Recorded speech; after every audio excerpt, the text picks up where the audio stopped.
और ज्ञान बहुत अनंत है।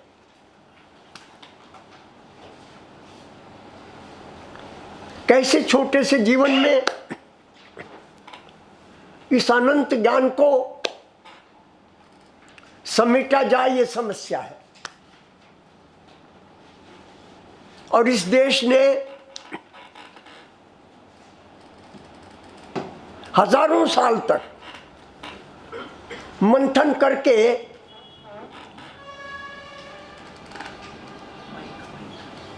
एक उपाय निकाला। ये माइक नहीं काम करेगा।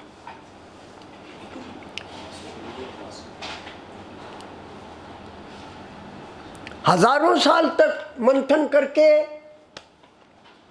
एक उपाय निकाला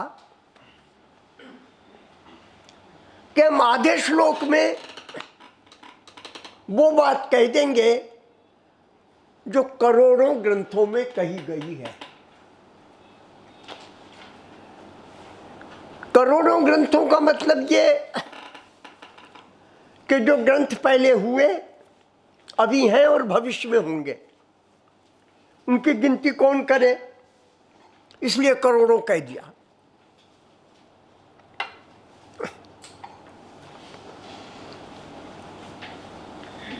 और कहा कि हम आधे श्लोक में वो बात कह देंगे जो करोड़ों ग्रंथों में कही गई है। अपने पास भी समय कम है तो उस बात से ही चालू करें।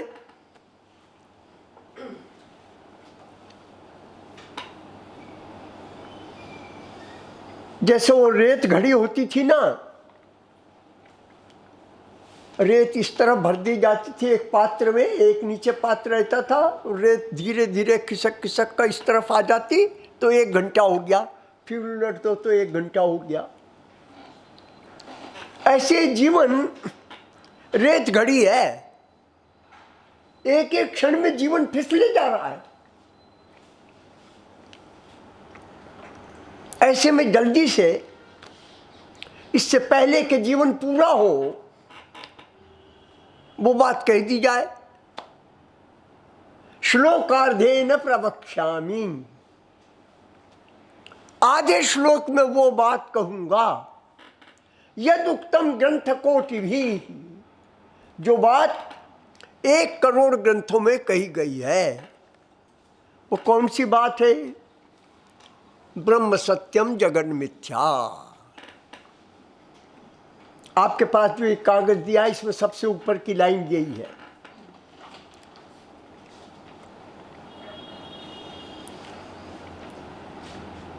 ब्रह्म सत्य है और जगत मिथ्या है।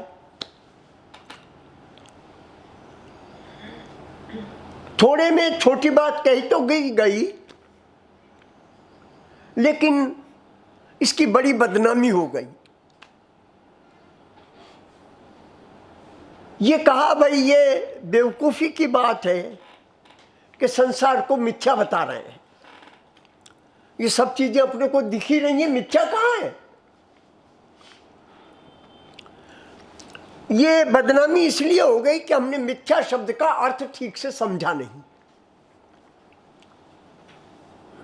मिथ्या शब्द मिथुन से बना है, 2 को जोड़कर जो बने उसे मिथ्या कहते हैं। तो ये जगत किन 2 चीजों को जोड़कर बना है जो इसको मिथ्या कह दिया गया? ये सत और असत को जोड़कर बना है। ये जो मेज दिख रही है अपने को, ये अभी है, ये सत हुआ। जब ये नहीं बनी थी तब ये नहीं थी, ये असत हुआ। जब ये नहीं रहेगी तब नहीं रहेगी, ये दूसरा असत हुआ। तो एक असत मेज के पैदा होने से पहले है, एक असत मेज के टूट जाने के बाद है, और बनने के और टूटने के बीच में जो मेज है वो सत है। तो ये मेज मिथ्या है, अर्थात जो को जोड़कर बनी है। ये है ये बात भी सच है। ये नहीं थी, ये बात भी सच है। ये नहीं रहेगी, यह बात भी सच है। संसार में सभी पदार्थ एक समय में होते हैं, होने से पहले नहीं होते, नष्ट हो जाने के बाद नहीं होते। इसलिए संसार के सभी पदार्थ मिथ्या हैं। इसमें कुछ सोचने समझने जैसी बात नहीं है, कोई बहुत आर्ग्यूमेंट की जरूरत नहीं है।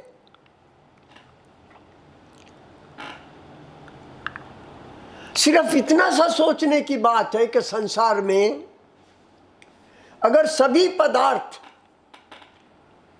जिसे मैंने इस चार्ट के अंदर शब्द रखा सादि शांत, यानी सभी पदार्थों का प्रारंभ भी है, जन्म भी है, और सभी पदार्थों का अंत भी है, यानी नाश भी है।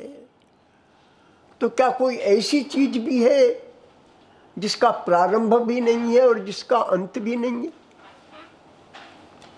यहां से वेदांत कहो, गीता कहो, उपनिषद कहो चालू हुआ, इस खोज से चालू हुआ।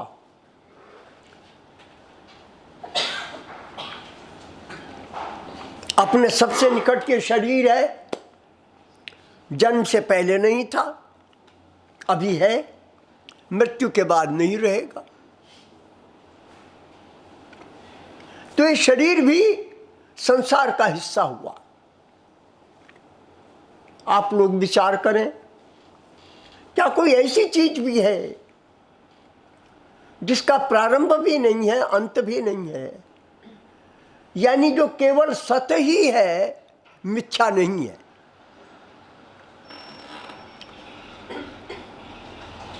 तो शास्त्र ने जवाब दिया कि हाँ, एक चीज ऐसी है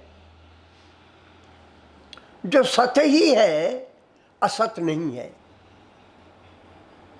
मेरी बात को आप लोग फॉलो कर रहे हैं?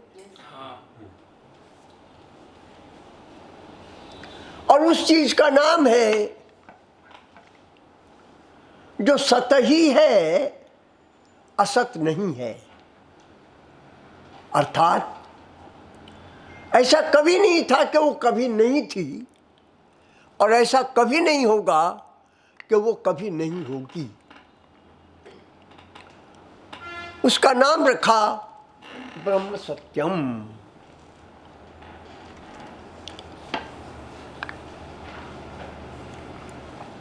तो श्लोक ने कहा दो ही बात समझ लो तो सारा शास्त्र समझ में आ जाएगा। सारा संसार मिथ्या है, उत्पन्न होता है, नष्ट हो जाता है, लेकिन एक चीज ऐसी है जो उत्पन्न भी नहीं होती और नष्ट भी नहीं होती। गीता यहीं से चालू हुई है। मैं देख रहा था गीता को, तो पहला अध्याय सारा का सारा और दूसरा अध्याय, सबसे पहले कर्म शब्द कहाँ आया, रात को मैं गिनती तो नहीं कर पाया, लेकिन देख ही रहा था कि पहले अध्याय में कर्म शब्द है ही नहीं, और दूसरे अध्याय में भी कर्म शब्द बहुत दूर तक नहीं है। मैं दूसरे अध्याय के श्लोकों को देख रहा हूँ, तो दूसरे अध्याय के, हो सकता है इससे पहले कहीं आया हो, दूसरे अध्याय के 39वें श्लोक में कर्म शब्द आया सबसे पहले। जितना शोर गीता के लिए मचा दिया जाता है, कर्मण्येवाधिकारस्ते मा फलेषु कदाचन, गीता के पहले अध्याय में तो कर्म शब्द है ही नहीं, और दूसरे अध्याय में भी 38वें श्लोक तक कर्म शब्द ही नहीं आया। तो फिर गीता क्या कर रही है इस पौने 2 अध्यायों के अंदर? गीता इसका वर्णन चालू नहीं कर रही, यहां से चालू हो रही है और पौने 2 अध्यायों तक, यानी दूसरे अध्याय के 39वें श्लोक तक इसका जिक्र ही नहीं किया और इसी का उल्लेख करते रहे। इस बात को भी समझ लें ऐसा क्यों हुआ। कर्म से हम सब परिचित हैं, जगत से हम सब परिचित हैं, संसार के सारे पदार्थ उत्पन्न होते हैं, नष्ट होते हैं, इस बात से हम सब परिचित हैं। हमें उस तत्व का परिचय नहीं है जो ना उत्पन्न होता है ना नष्ट होता है। और शास्त्र का प्रयोजन ये होता है रेणुका जी कि जिस चीज का हमें पता नहीं है उस चीज का पता दे। जिस चीज का हमें पता ही है उसका ही पता अगर शास्त्र भी दे रहा है तो शास्त्र की आवश्यकता ही क्या है? हमें पहले से ही पता है संसार में सब चीजें पैदा होती हैं, नष्ट होती हैं। अगर यही बताना है शास्त्र को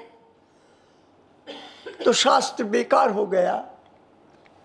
इसलिए मनु ने एक श्लोक कहा, प्रत्यक्षेन अनुमित्या वा यस्तु उपायो न बुध्यते तद विदन्ति वेदेन तस्माद् वेदस्य वेदता।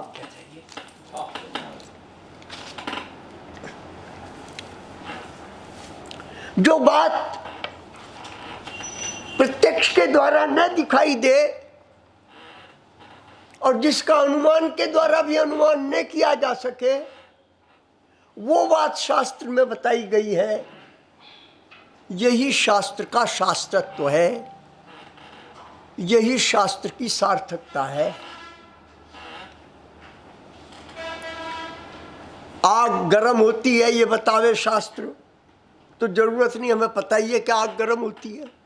पानी ठंडा होता है, हमें पता ही है ये शास्त्र क्या बताएगा।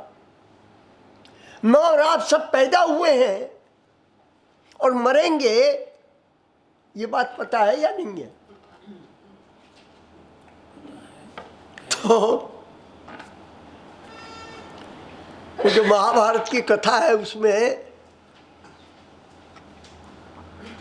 यक्ष ने युधिष्ठिर से प्रश्न किया कि युधिष्ठिर ये बताओ संसार में सबसे बड़ा आश्चर्य क्या है, तो तुम्हारे भाइयों को जिंदा करूंगा। इस सवाल का जवाब दो कि सबसे बड़ा आश्चर्य क्या है। तो युधिष्ठिर ने कहा, यक्ष सबसे बड़ा आश्चर्य ये है कि हम प्रतिदिन देख रहे हैं कि सब मर रहे हैं लेकिन ये मान नहीं रहे कि हम भी मरेंगे। ये सबसे बड़ा आश्चर्य। अरे जब सभी मर रहे हैं तो इतना तो आभास होना चाहिए कि हम भी मरेंगे। नहीं, शमशान घाट में गए, कोई मर गया है अपना बंधु, शोक प्रकट किया। शोक तो ऊपर से प्रकट कर रहे हैं, अंदर से खुश है, यार मरने वाला मर गया, हम तो बच गए, नहीं तो हम भी मर जाते तो क्या होता। आश्चर्य है कि किसी को मरते देखकर प्राय अपने को एक तरह का संतोष होता है कि ठीक है, जो लाइन में लगे हुए थे वो जा रहे हैं, हम तो लाइन में है ही नहीं। ये एक दूसरी बात। लेकिन गीता इतनी मोटी बात नहीं कर रही है अभी। गीता तो ये कह रही है, वेदांत ये कह रहा है कि ये खोज करो कि कोई ऐसी चीज भी है क्या जो न पैदा हुई है न मरती है और जिसमें कभी कोई विकार भी नहीं होता। ये चीजें जितनी पैदा होने वाली और मरने वाली हैं, ये सब चेंज हो रही हैं, परिवर्तित हो रही हैं। इस परिवर्तन का नाम है विकार। जैसे घड़ी की सुई होती है ना, क्लॉकवाइज चलती है, ऊपर जा रही है, एंटी क्लॉकवाइज चल रही है, नीचे जाती है। ऐसे संसार के सब पदार्थ पैदा होने के बाद उनका विकास होता है। ये घड़ी की सुई यूं गई, फिर उनका ह्रास होना चालू होता है, घड़ी की सुई यूं आई। आश्चर्य की बात है, क्योंकि संसार में सब चीजें इस क्रम में चलती हैं, इसलिए घड़ी भी इस क्रम में ही बनानी पड़ी हमें। समय के लिए हमें गोल दायरे वाली ही घड़ी बनानी पड़ी, और गोल दायरे वाली ही घड़ी नहीं बनाई, घड़ी की सुई को भी गोल घुमाना पड़ा।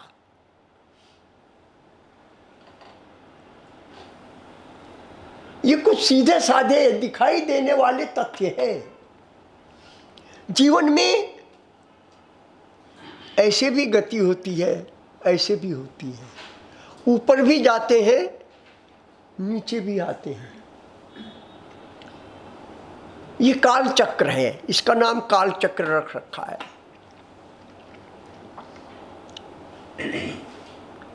भारत में और पश्चिम में, पश्चिम ने समय को यह समझा कि वो सीधी रेखा में चलता है, लीनियर है।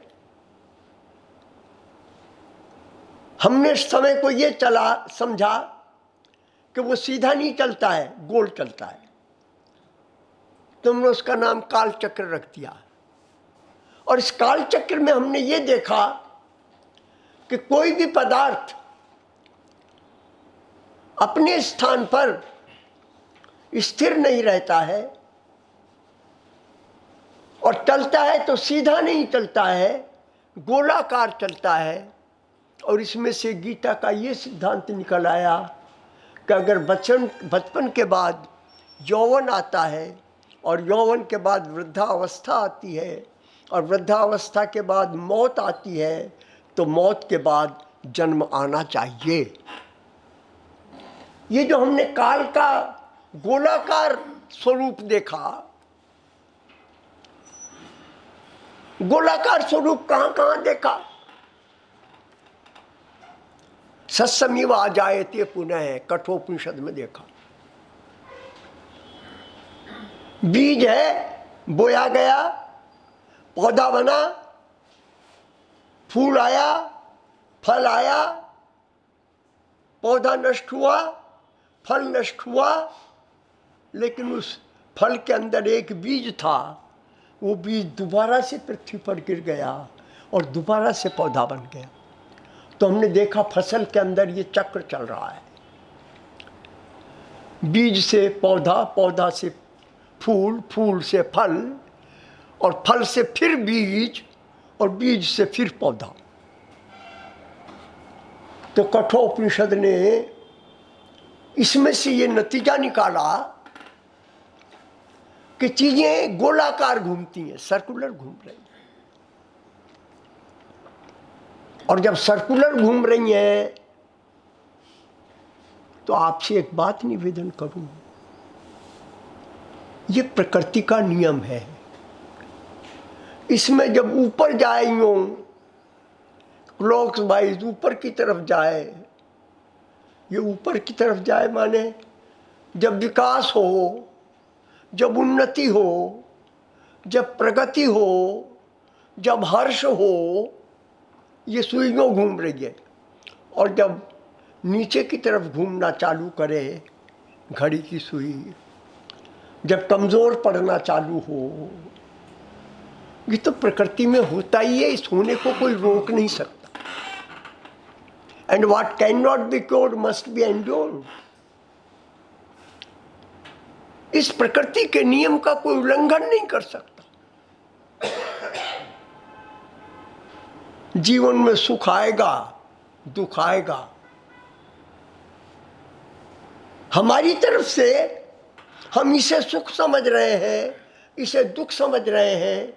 प्रकृति अपनी ओर से ना इसे सुख समझ रही है, ना इसे दुख समझ रही है। उसके लिए तो ये उसका नियम है जिसका पालन हो रहा। तटस्थ भाव में वहां सुख दुख नहीं है।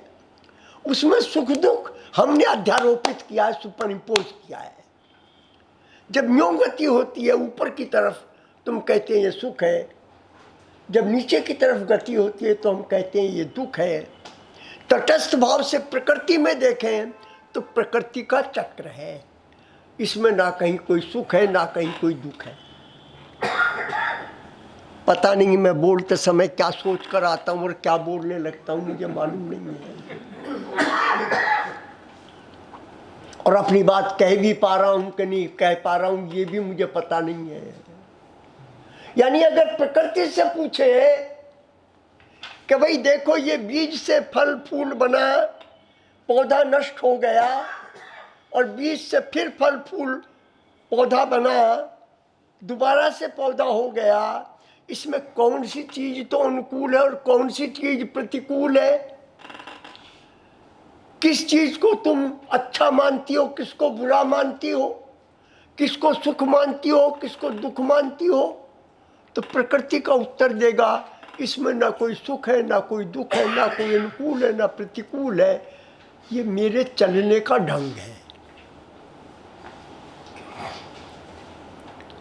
इस तरह ही चलता है जीवन, इस तरह ही चलता है।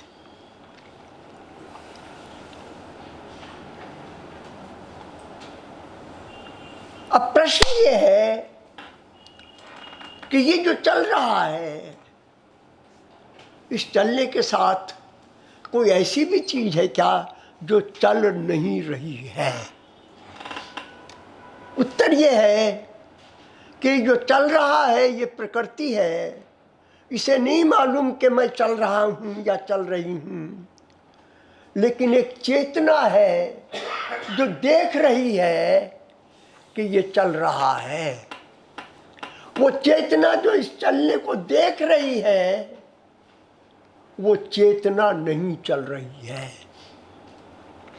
और जैसे प्रकृति में कोई चीज बिना गति के नहीं रह सकती, ऐसे उस प्रकृति को देखने वाली चेतना कभी गति नहीं कर सकती। तो शास्त्र ने दो भागों में बांट दिया। एक भाग ये है जिसमें कोई परिवर्तन नहीं होता, जिसकी न उत्पत्ति होती है न नाश होता है, जिसमें कोई विकार नहीं होता, जो प्रकृति में चलने वाले काल चक्र से परे है, टाइम को ट्रांसेंड कर गया है, कालातीत है, काल चक्र से बाहर है। और एक ये है जो काल चक्र में फंसा हुआ, एक क्षण के लिए भी परिवर्तन से मुक्त नहीं हो सकता।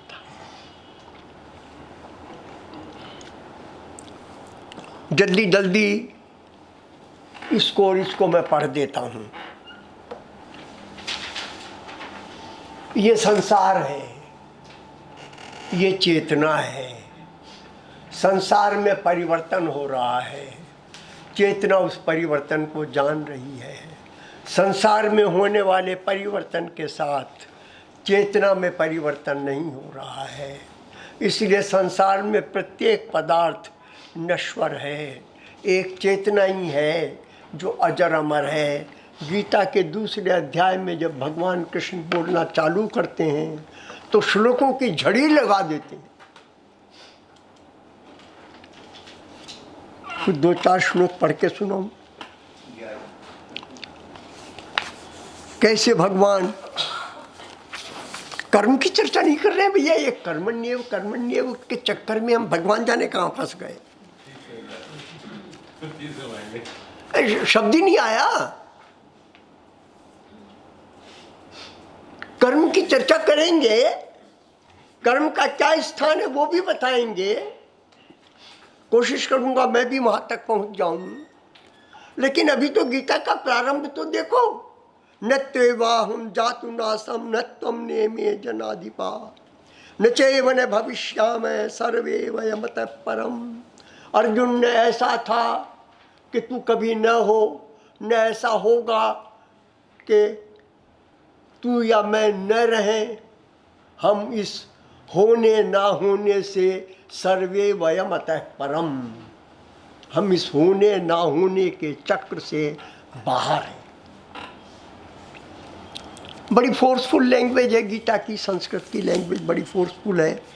मैं अनुवाद करते समय उस शक्ति को नहीं ला पाऊंगा। गीता के बहुत अनुवाद हुए और बड़ी कोशिश की लोगों ने, लेकिन आ नहीं पाया।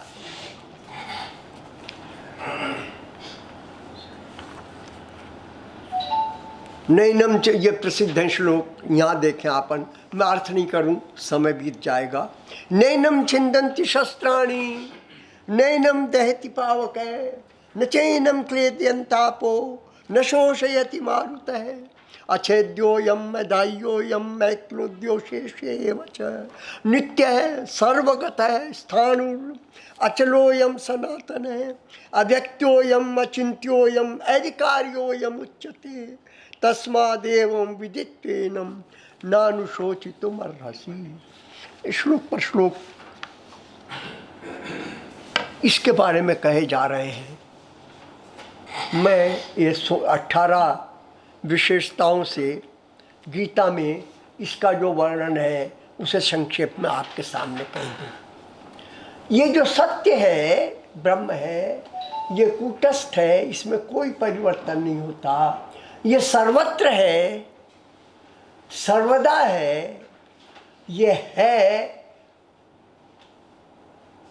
इसमें होना, ये बीइंग है, इसमें बिकमिंग नहीं है।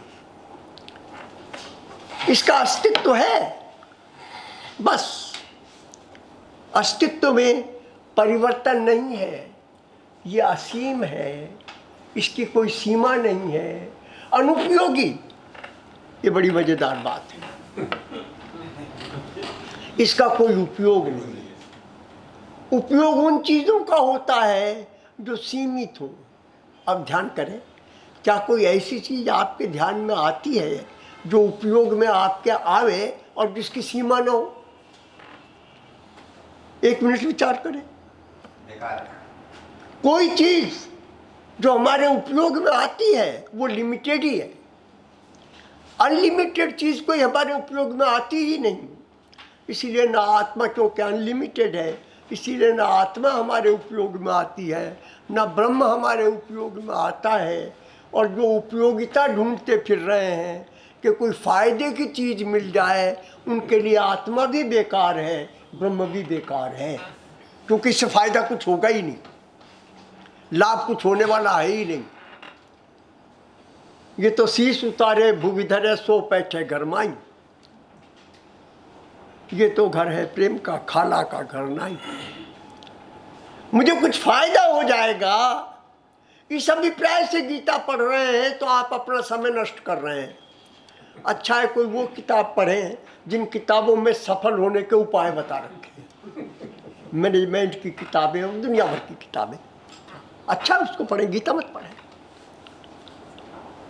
यहाँ जिस चीज़ का वर्णन कर रहे हैं उसका कोई उपयोग नहीं है, वो कुछ करता भी नहीं है, कुछ पाता भी नहीं है, उसे यह भी पता नहीं है कि मैं हूं।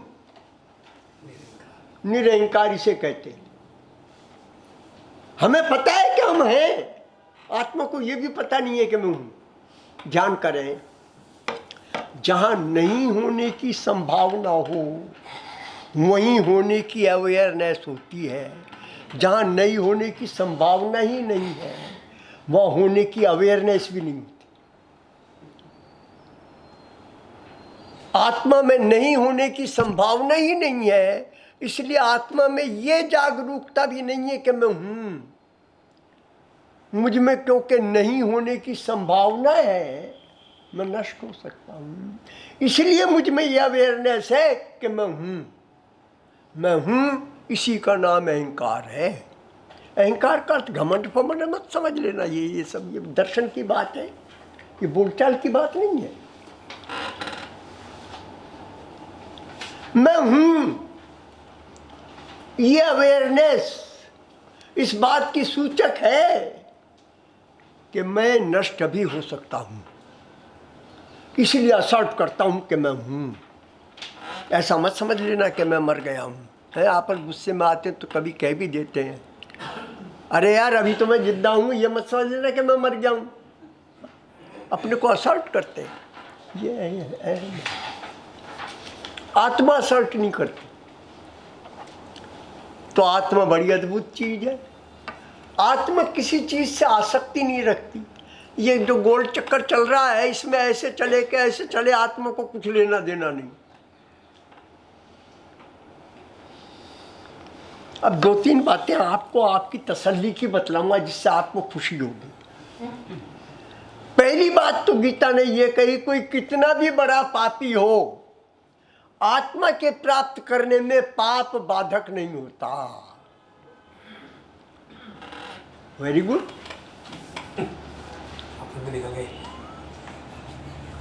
बड़ी तसल्ली की बात है कि हमने अपने जीवन में कितने भी कबाड़े किए हों,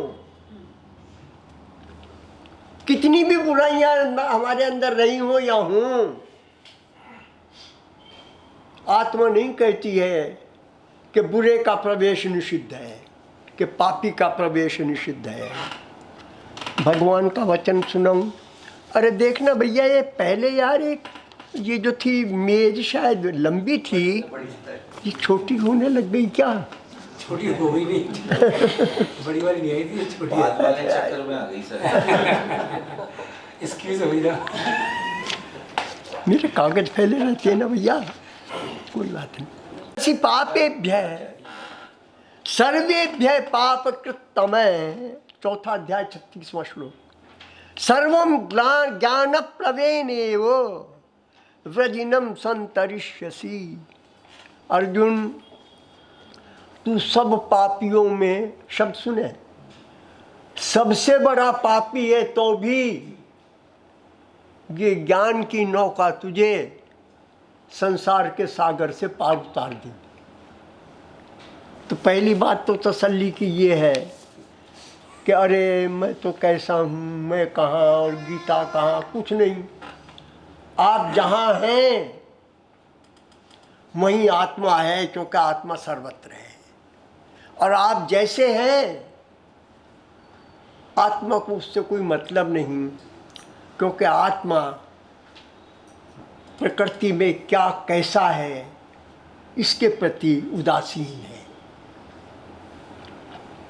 पहली बात, हम कितनी भी बुरी परिस्थिति में हो, संसार की दृष्टि से और अपनी दृष्टि से, कितने भी बड़े पापी हो, कथाएं हैं, वैश्या तर गई, डाकू तर गए, अंगुलीमाल डाकू था, आम्रपाली वैश्या थी। वैसे वैश्या और डाकू इतने बुरे नहीं होते हैं जितने हम समझते हैं। हम लोग जो सफ़ेद पोश हैं वो कोई ज़्यादा बड़े डाकू हैं उन डाकुओं से जो सचमुच डाका डालते फिरते हैं। क्षमा करें, जो सीधे सीधे वैश्याएँ हैं उनकी अपेक्षा हम लोग कहीं ज़्यादा बेविचार करते रहते हैं। इस बात को समझ लें। लेकिन डरने की बात नहीं है। गीता जिस लक्ष्य को जीवन के हमारा सामने रख रही है, उसमें आप सब एंटाइटल्ड है, सब अधिकारी हैं, सब डिजर्विंग है। पहली बात तो ये तसल्ली की है। और दूसरी बात तसल्ली की ये है कि संसार में अगर सबसे आसान कोई काम है तो वह आत्मा को जानना है। इससे आसान कोई काम नहीं है। और किसी भी चीज़ की कोशिश आप करेंगे तो आपको अपने से दूर जाने का कष्ट उठाना पड़ेगा, क्योंकि वो चीज़ आप तो है नहीं। और वो चाहते हैं, आप पैसा चाहते हैं तो पैसा तो आपसे दूरी पर है ना, थोड़ा वहाँ तक जाना पड़ेगा। कुर्सी आपसे दूरी पर है थोड़ी, कुर्सी आपके अंदर थोड़ा बैठी हुई है, पैसा आपके अंदर थोड़ा बैठा हुआ है। आत्मा तो आपके अंदर ही बैठा हुआ है। इसलिए और किसी भी चीज को प्राप्त करने की अपेक्षा आत्मा को प्राप्त करना सबसे अधिक सरल है। ये दूसरी तसल्ली की बात है। तो दो बातों से मत डरे। पहली बात कि जी ये जो गीता वीता है तो महात्माओं की बात है, हम तो संसारी जीव हैं, हमारे कहाँ गीता पल्ले पड़ने वाली है, चलिए थोड़ा बहुत सुन लेते हैं। ना कोई संसारी है ना कोई महात्मा है, सब आत्मा है और सब बराबर है ना। ये जो हमारे संविधान में इक्वलिटी नाम की एक चीज रख रखी है ना, वो फ्रांस के रेवोल्यूशन से आ गई। इक्वलिटी वाला मामला संविधान में रखा। भारतीय संस्कृति कहती है कहीं इक्वलिटी नहीं है। हम सबके शरीर, किसी का कमजोर किसी का ताकतवर, किसी का सुंदर किसी का कुरूप, मन किसी का चंचल किसी का स्थिर, बुद्धि किसी की तेज किसी की मंद, सब जगह विषमता है। एक आत्मा ही है जहां समानता है। तो हमने कहीं दूसरी जगह समानता की बात ही नहीं सोची, इक्वलिटी की बात की।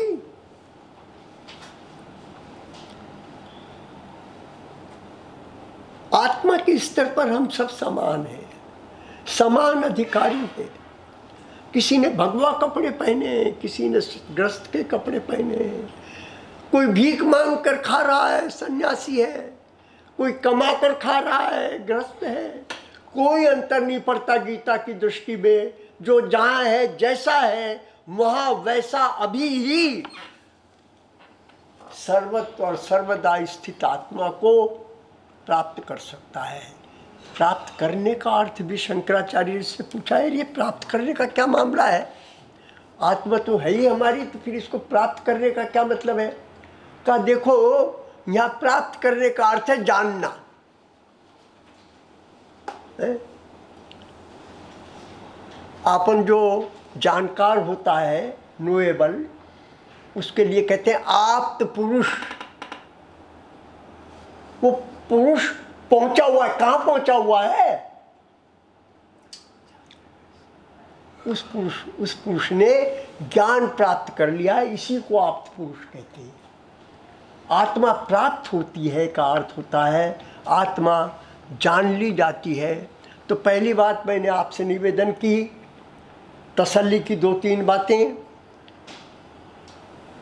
पहली बात क्या कही? कैसा भी पापी हो, आत्मा को जानने में पाप बाधक नहीं है। दूसरी बात, हम मुश्किल काम नहीं कर सकते, कोई दिक्कत नहीं है। आत्मा को प्राप्त करना मुश्किल कामों में है ही नहीं, सरलतम काम है।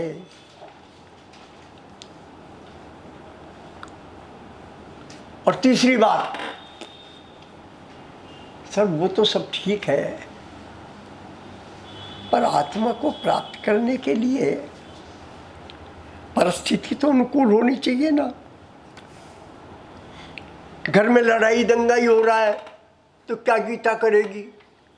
बेरोजगारी है तो गीता क्या करेगी? कैंसर ही हो गया तो गीता क्या करेगी? अरे कुछ वातावरण तो ठीक होना चाहिए ना कम से कम। तीसरी बात, गीता कहती है आप जिस भी वातावरण में हैं उसी वातावरण में आत्मा प्राप्त हो सकती है। ये मत खोजें कि फेवरेबल सर्कमस्टांसेस आएंगे तो आत्मा को प्राप्त करेंगे। सारे सर्कमस्टांसेस फेवरेबल ही हैं, इक्वली फेवरेबल हैं। आप कहेंगे ऐसा कैसे हो सकता है भाई? अभी हमारे गीता ग्रुप की एक सुनने आने वाली बीना जी थी, उनका कल मुझे बतलाया उनके तो कैंसर हो गया, कैंसर का ऑपरेशन हुआ है।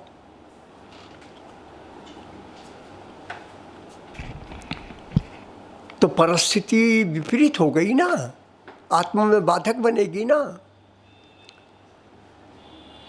ध्यान करें, जिस व्यक्ति को आत्मा की प्राप्ति यानी आत्मज्ञान के लिए जिस परिस्थिति की आवश्यकता है वो परिस्थिति परमात्मा सदा उसे दिए रहता है। ये वो निश्चय करता है कि कौन सी परिस्थिति आवश्यक है इसके लिए। ये निश्चय मैं और आप नहीं करते हैं। हम आप तो निर्णय ये करते हैं कि धन धान्य हो, परिवार में सुख परिवार हो, शरीर स्वस्थ हो, आनंद मंगल हो, तो गीता का सप्ताह बचवाएंगे। ऐसा हो ये घर में मुसीबत आई हुई है, कहाँ गीता और कहाँ भागवत, हम यूँ समझ रहे हैं। ये हमारी समझ गलत है।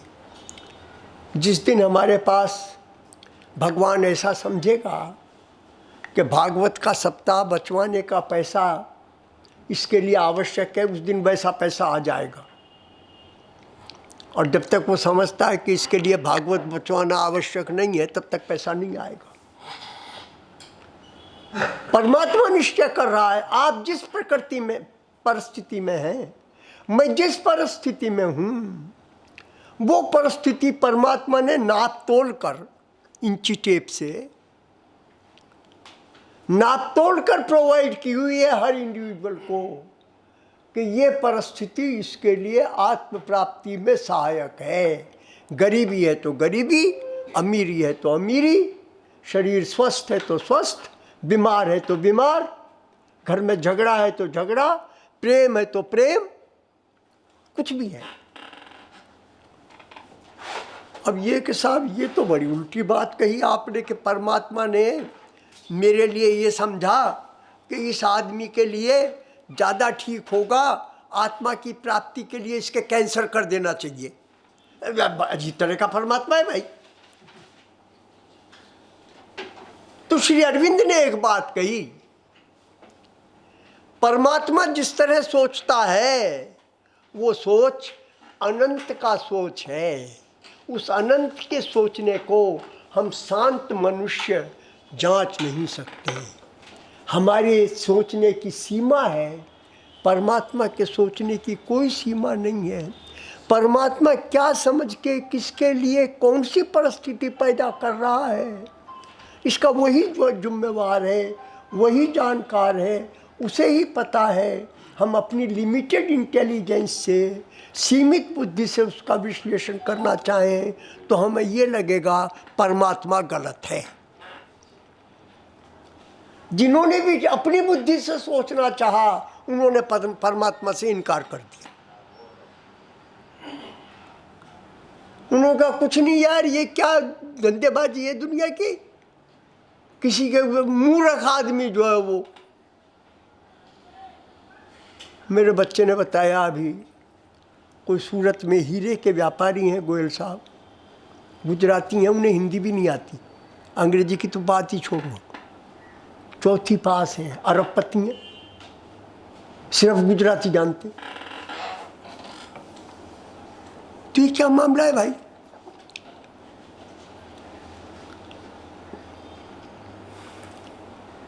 बड़े फारसी बेचे तेल, देखो ये कुदरत का खेल।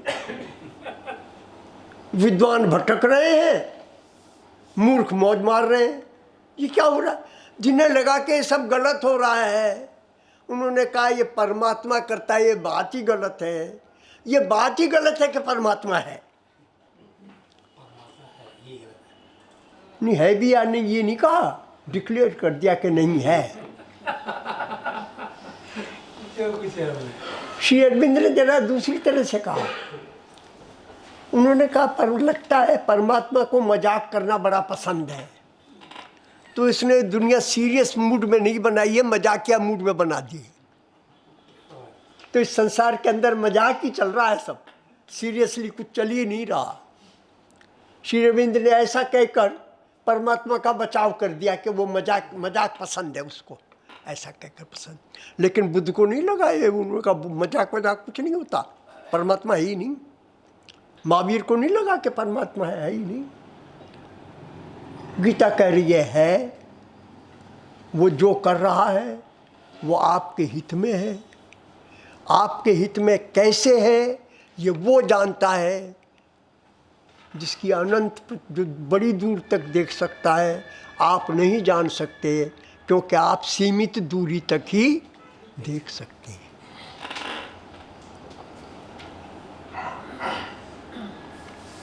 आज का वक्तव्य बनाकर लाया हूँ, पर लगता है आज ख़त्म नहीं होगा तो कल फिर इसी को चालू रखना पड़ेगा। कोई ख़ास बात नहीं है, ख़ास बात नहीं है। एक एक सूत्र काफ़ी है। संसार में हर चीज़ प्रतिक्षण बदल रही है, यहीं पर फुल स्टॉप लगा दो तो कल्याण हो जाएगा। इतने से इतना ही काफ़ी है, आगे जाओ ही मत। महात्मा बुद्ध ने यहीं फुल स्टॉप लगा दिया। सर्वम क्षणिकम, उन्होंने कहा भाई इतनी सी बात जान लो कि सब चीज़ क्षणिक है, इतने मात्र से ही भला हो जाएगा। कोई आगे ज़्यादा बात जानने की ज़रूरत नहीं है। कैसे हो जाएगा वो आप कर कर देखें। आप जरा कभी 24 घंटे एक दिन के लिए निर्णय लें कि संसार में सब चीज़ बदल रही है, सब चीज़ क्षणिक है, तो आप देखेंगे आपकी ज़िंदगी बदल जाएगी। हम तो ये मानकर बैठे हैं कि सब परमानेंट है, मेरा घर भी है, पत्नी भी है, बच्चे भी हैं, सब ठीक ठाक है, सब बैंक बैलेंस भी है, ये मानकर दुनिया चल रही है हमारी। हमें पता चल जाए कि सब फिसल रहा है तो दुनिया के देखने की नज़र बदल जाएगी, इतने मात्र से।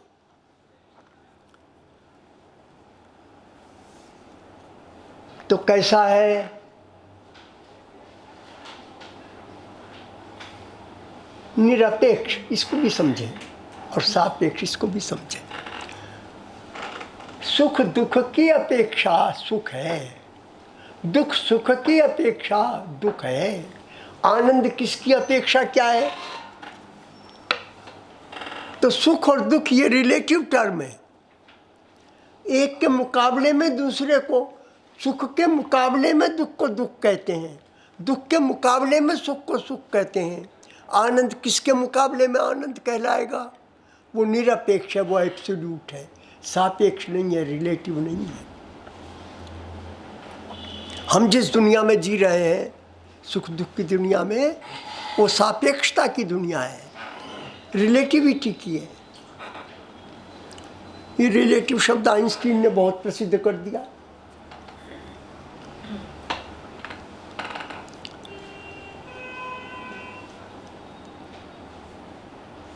सब कुछ सापेक्ष है संसार में, आत्मा में कुछ भी सापेक्ष नहीं है।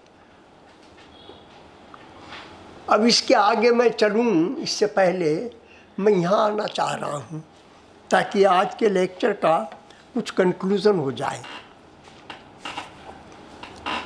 श्री अरविंद ने एक बात कही कि मैंने राजनीति का घोर कर्म किया, ये शब्द कहा।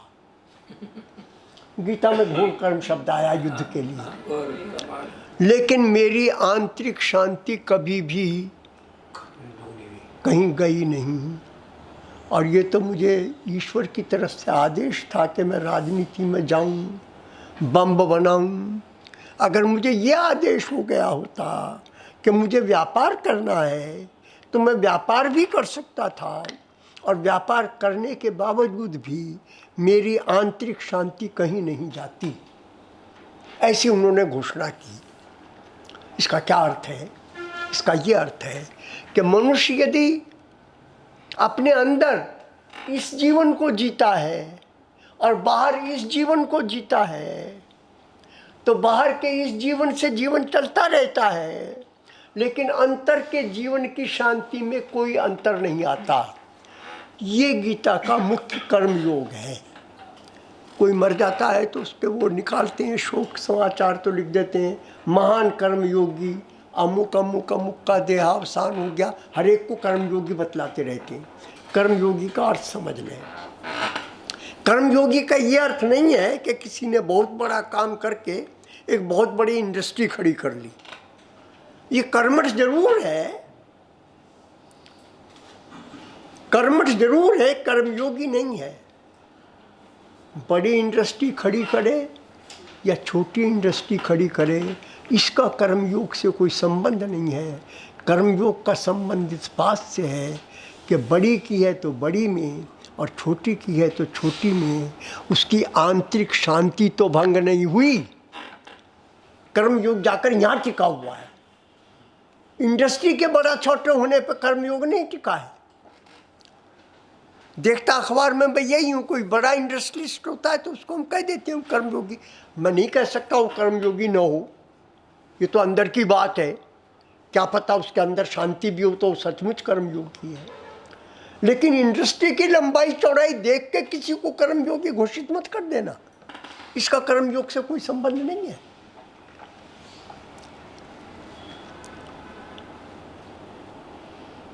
मैं भी जब रिटायर हुआ तो कुछ लोगों ने कहा कि भी भार्गव साहब के बारे में फला वाइस चांसलर से लिखवा कर लाओ, उनकी क्या ओपिनियन है, उनसे लिखवाओ, कोई बड़े बड़े लोगों के पास जाओ, इनके बारे में लिखवा के लाओ।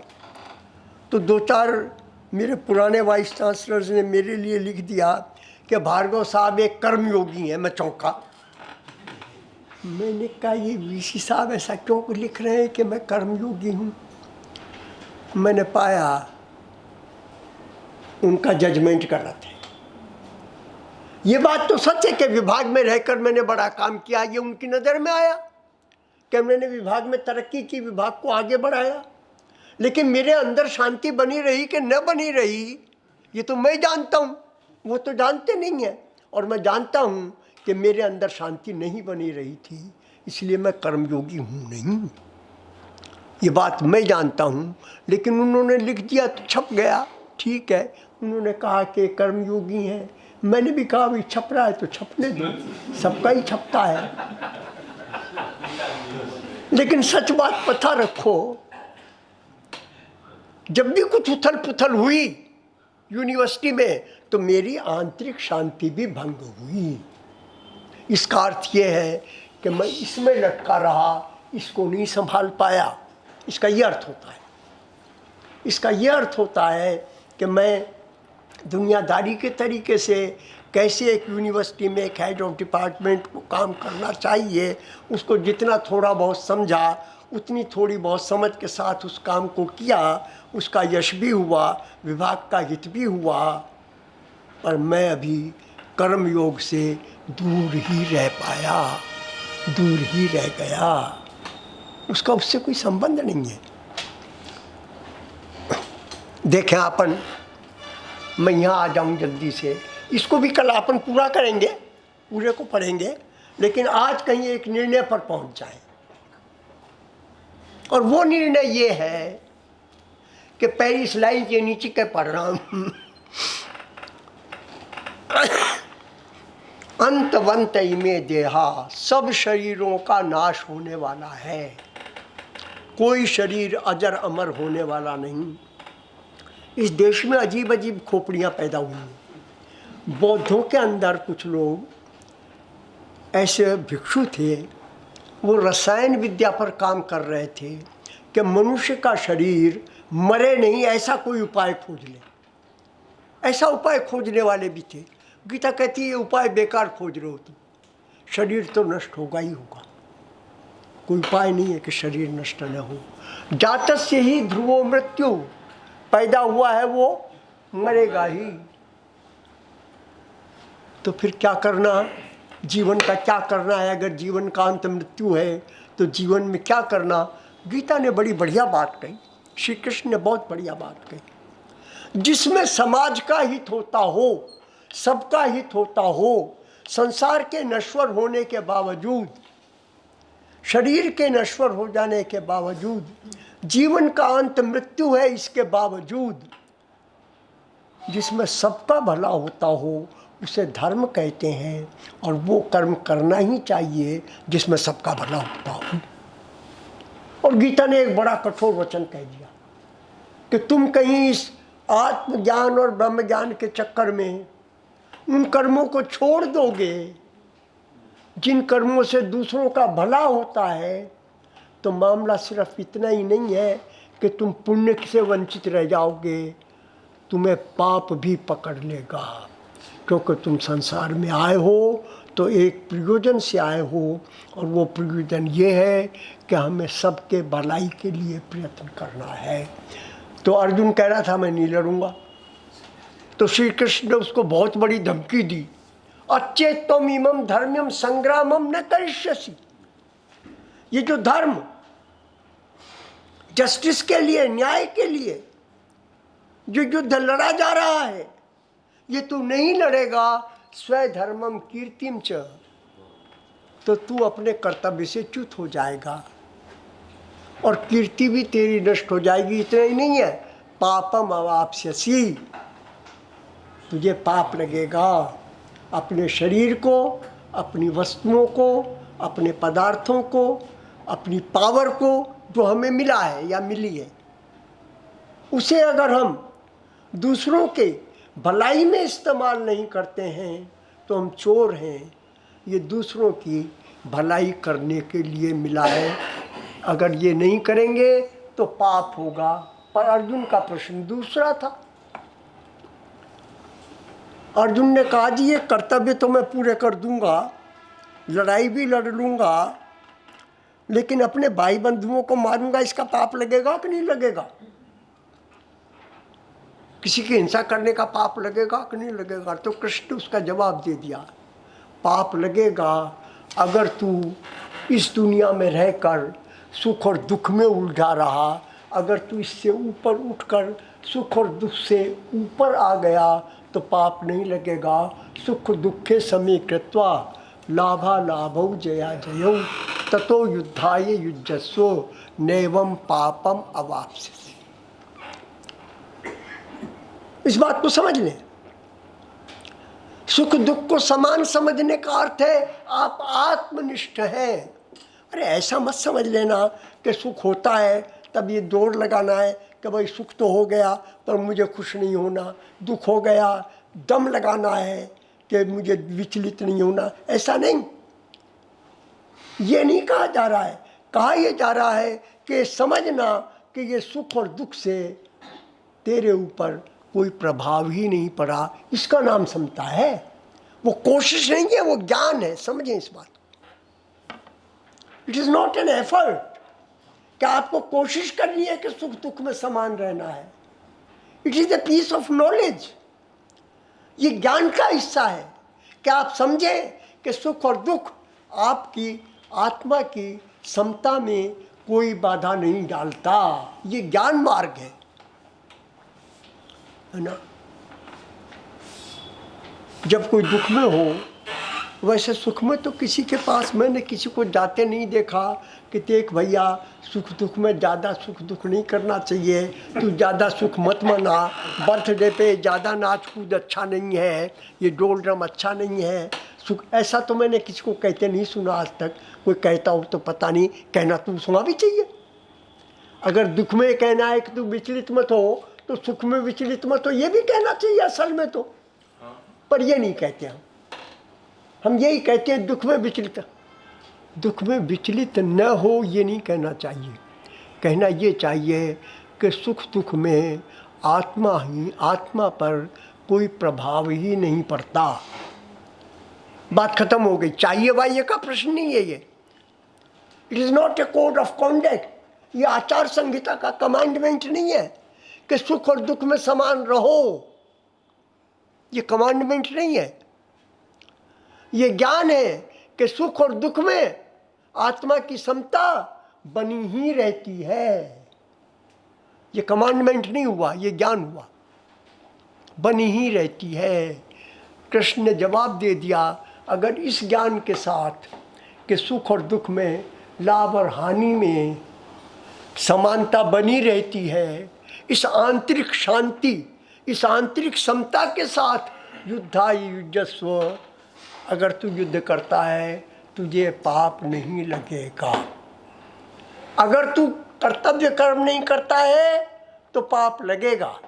अगर कर्तव्य कर्म करने में विषमता आ जाती है तो पाप लगेगा।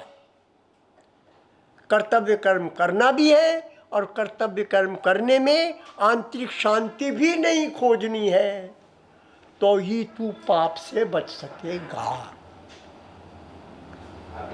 तो कर्तव्य कर्म करना है, ये कर्म योग हो गया। आंतरिक शांति नहीं खोनी है, ये ज्ञान योग हो गया। और ये ज्ञान और कर्म का जो समन्वय किया वो भारतीय चिंतन में गीता का अपना ओरिजिनल कंट्रीब्यूशन है। ज्ञान मार्गी इसकी चर्चा करते रहे, कर्म मार्गी इसकी चर्चा करते रहे।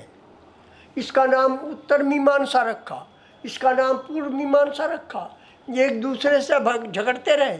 एक कहता रहा नहीं कर्तव्य कर्म करना है, ज्ञान व्यान की बात छोड़ो। दूसरा कहने लगा अरे कर्तव्य वर्तव्य कुछ नहीं होता, ज्ञान से सब कुछ होता है। गीता ने कहा दोनों गलत हो। ज्ञान पूर्वक कर्म करने से कुछ होता है, और ज्ञान का अर्थ यह ज्ञान कि आत्मा निर्विकार है। इस ज्ञान के साथ आत्मनिष्ठ बना हुआ व्यक्ति संसार का संघर्ष करेगा। आत्मा समान भाव में रहती है। ये ज्ञान होने के बाद क्या होगा? प्रजहाति यदा कामान सर्वान पार्थ मनोगतान।